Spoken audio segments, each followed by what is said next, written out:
दोस्तों, क्या आपने कभी सोचा है कि हमारी दुनिया में ऐसे भी रहस्य छिपे हो सकते हैं जिनका जवाब आज न तो साइंस के पास है और न ही हिस्ट्री की किताबों में।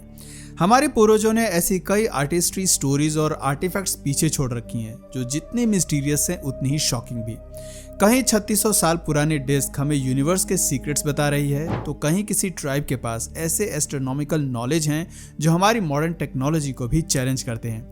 कहीं गोल्ड से बने मिस्टीरियस कोन आसमान और धरती को कनेक्ट करते हैं, तो कहीं स्टोन्स पर उकेरी गई डिजाइन्स हमारे लिए एक बड़ी मिस्ट्री बनकर रह गई हैं। दोस्तों, क्या ये सिर्फ बीते वक्त की निशानियां हैं या फिर ये किसी लॉस्ट नॉलेज का संकेत है? क्या इन स्टोरीज में वो सीक्रेट्स छिपे हैं जो हमारे पास्ट को एक नया मीनिंग दे सकते हैं? आइए एक एक्साइटिंग जर्नी पर चलते हैं जहां हर मोड़ पर रहस्य हमारा इंतजार कर रही है। यहाँ हिस्ट्री, साइंस और इमेजिनेशन ये सब कुछ मिलकर एक ऐसा वर्ल्ड बनाते हैं जिसे शायद ही आपने पहले कभी एक्सप्लोर किया होगा। इसलिए तैयार हो जाइए पर्दे के पीछे इन रहस्यों की दुनिया में कदम रखने के लिए। Dogon star knowledge. दोस्तों, माली के बांडिया गारा क्लिफ्स के नीचे रहने वाले डोगोन लोग सदियों से ऐसे किस्से सुनाते आए हैं जो आपके रोंगटे खड़े कर सकती हैं। ये कहानियां एक स्टार सीरियस के बारे में है, लेकिन ये सिर्फ एक चमकता हुआ स्टार नहीं है। डोगोन लोगों का दावा है कि सीरियस एक कॉम्प्लेक्स स्टार सिस्टम है और उनके पास इसकी ऐसी जानकारी है जिसे मॉडर्न साइंस ने हाल ही में कंफर्म किया है। डोगोन के अकॉर्डिंग सीरियस का एक इनविजिबल कंपेनियन स्टार भी है जिसे वो पू या स्मॉलेस्ट सीड कहते हैं। सीरियस बी नाम का ये स्टार काफी डेंस और भारी है। वेस्टर्न साइंटिस्ट ने इसकी खोज 1970 में की थी, लेकिन डोगोन का कहना है कि वो इसके बारे में सदियों से जानते थे। उन्हें ये ज्ञान नोमो नाम के मिस्टीरियस जीवों से मिला था। डोगोन की कहानियों के अनुसार नोमो एक बास्केट शेप जहाज में आकाश से आए थे। उनका अपर बॉडी इंसानों जैसा और लोअर बॉडी सर्पेंट जैसा था। उन्होंने डोगोन लोगों को आकाश, सितारों और जीवन के गहरे रहस्य सिखाए। दोस्तों, कुछ लोग डोगोन की इस कहानी की तुलना मेसोपोटामियन मिथ्स और अन्य एंशिएंट कल्चर्स की कहानियों से करते हैं, लेकिन क्या डोगोन की ये कहानियां मॉडर्न साइंस से भी मेल खाती हैं? इसी का पता लगाने के लिए 1930 में फ्रेंच एंथ्रोपोलॉजिस्ट मार्कल और जर्मानी ने डोगोन के साथ 15 साल बिताए।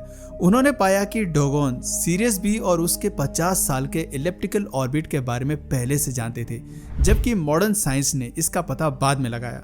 दोस्तों, डोगोन लोग सीरियस स्टार सिस्टम के एक और स्टार एमी या माँ का जिक्र करते हैं, जिसे आज तक कंफर्म नहीं किया गया है, लेकिन क्या ये फ्यूचर में किसी नई डिस्कवरी की ओर इशारा करता है?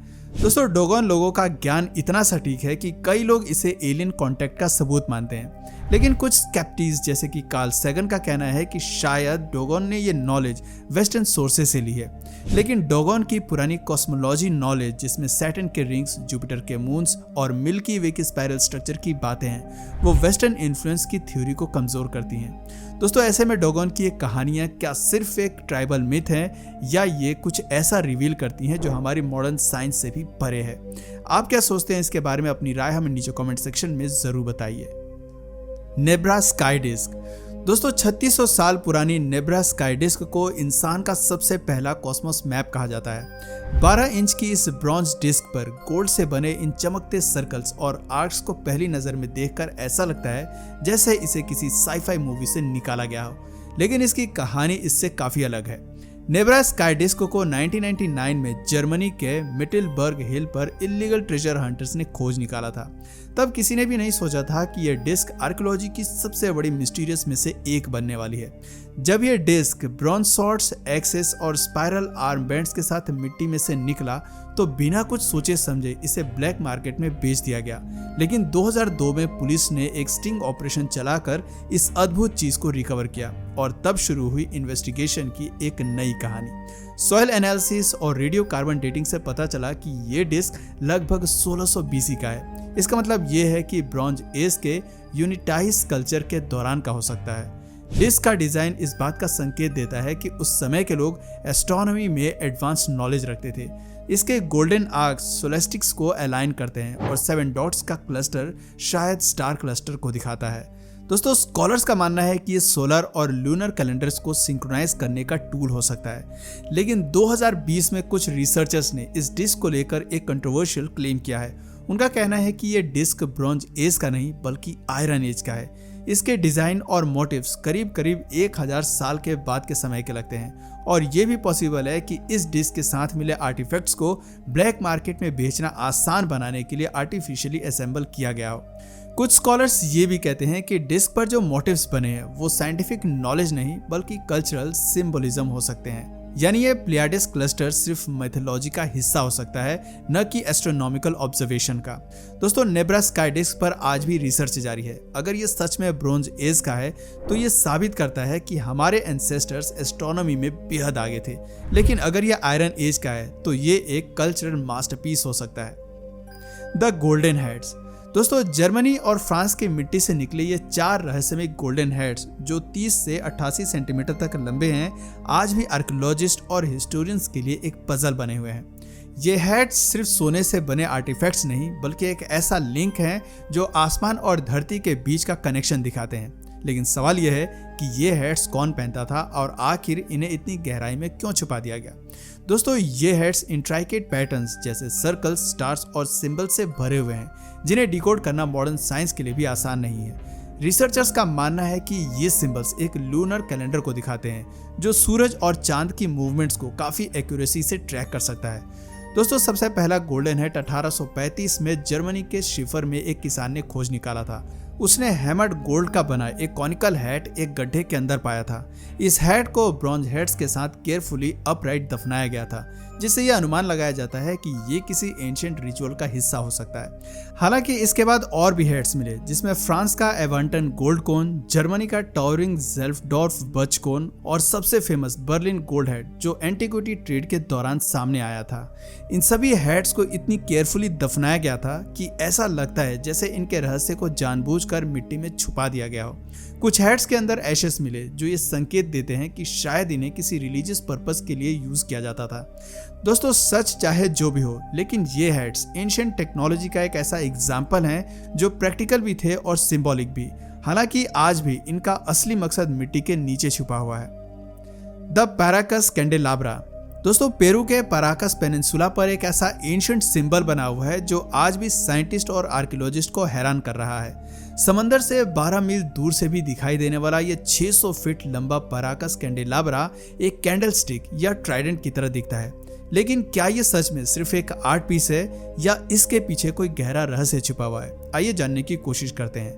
दोस्तों, कहा जाता है कि ये सिंबल 200 BC के आसपास पैराकस कल्चर के लोगों ने बनाया था और इसे सैंडस्टोन में 2 फीट गहराई तक कार्व किया गया था ताकि यह हार्श विंड्स और डेजर्ट वेदर के बावजूद बचा रहे। लेकिन सबसे बड़ा सवाल यह है कि इसे क्यों और किसने बनाया था। जब पहली बार सेलर्स ने पैराकस कैंडेलाब्रा को देखा तो इसका शीर स्केल देखकर वो हैरान रह गए। स्पेनिश कॉन्क्विस्टेडर्स ने इसे होली ट्रिनिटी का सिंबल समझा और इसे डिवाइन साइन मानकर अपने मिशन से जोड़ा। बाद में एक्सप्लोरर्स ने इसे नेविगेशनल टूल बताया जो एंशिएंट मैरिनर्स को समुद्र से गुजरने में मदद करता था। कुछ थ्योरिस्ट जैसे कि एरिक वॉन डैनके ने दावा किया कि यह सिंबल शायद एलियन लैंडिंग मार्कर था। वहीं कुछ पेरुवियन रिसर्चर्स ने स्पेक्युलेट किया कि ये एक एडवांस सेस्मोग्राफ हो सकता है जो दूर से सेस्मिक वेव को डिटेक्ट करने में कैपेबल था। सोचिए, अगर ये सच है तो क्या सच में उस समय के लोगों के पास इतनी सोफिस्टिकेटेड नॉलेज थी? लोकल लीजेंड्स की माने तो ये जियोग्लिफ इंडियन क्रिएटर गॉड वीराकोचा को समर्पित हैं, जो स्टॉर्म्स और लाइट के देवता हैं। वहीं कुछ रिसर्चर्स का ऐसा मानना है कि ये सिंबल एक डिवाइन बर्ड को दिखाता है जो पैराकस कल्चर के लिए समंदर की बाउंटी का प्रतीक था। दोस्तों, कैंडेलाब्रा के पास मिले पॉटरी शेड्स ये संकेत देते हैं कि इसे बनाने वाले लोग समुंदर पर बाउंटी पर हेवीली डिपेंडेंट थे। लेकिन इसके बावजूद आज हजारों साल बाद भी पैराकस कैंडेलाब्रा का असली उद्देश्य एक रहस्य बना हुआ है। कोचनो स्टोन। स्कॉटलैंड के स्लाइडबैंक टाउन के आउटस्कर्ट्स में 42 टन की एक एंशिएंट स्लैब दबी हुई है जिसे कोचनो स्टोन के नाम से जाना जाता है। ये स्टोन 5000 साल पुराने सिंबल से भरी हुई है। इसके ऊपर बने स्पाइरल्स, कॉन्सेंट्रिक सर्कल्स और इंटरकनेक्टेड ग्रूव्स अब तक आर्कियोलॉजिस्ट के लिए मिस्ट्री बने हुए हैं। ये स्टोन 1887 में रेवरेंड जेम्स हार्वे ने डिस्कवर किया था, लेकिन 1965 से लेकर 2015 तक इस स्टोन को जानबूझकर जमीन में दफन कर दिया गया था ताकि इससे नष्ट होने से बचाया जा सके। माना जाता है कि इसकी कार्विंग्स न्योलिथिक या ब्रोंज एज के रॉक आर्ट्स का फाइनेस्ट एग्जाम्पल है। लेकिन 1937 में आर्कियोलॉजिस्ट लुडोविक मन ने यह दावा करके सबको चौंका दिया कि चोकोनो स्टोन पर बने सिंबल्स एक्लिप्स प्रिडिक्ट करने और स्टार मैप्स करने के लिए यूज होते थे। उन्होंने तो ये तक कह दिया कि इसके कार्विंग्स एक एंशिएंट एस्ट्रोनॉमिकल कैलकुलेटर हो सकती हैं। मन ने कार्विंग्स पर ग्रिड्स और लाइंस को वाइब्रेंट येलो, रेड और ग्रीन कलर में पेंट कर दिया था, जिसे आज के टाइम में वेंडलिज्म कहा जाएगा। लेकिन मन के लिए ये उनके थ्योरीज को प्रूव करने की कोशिश थी।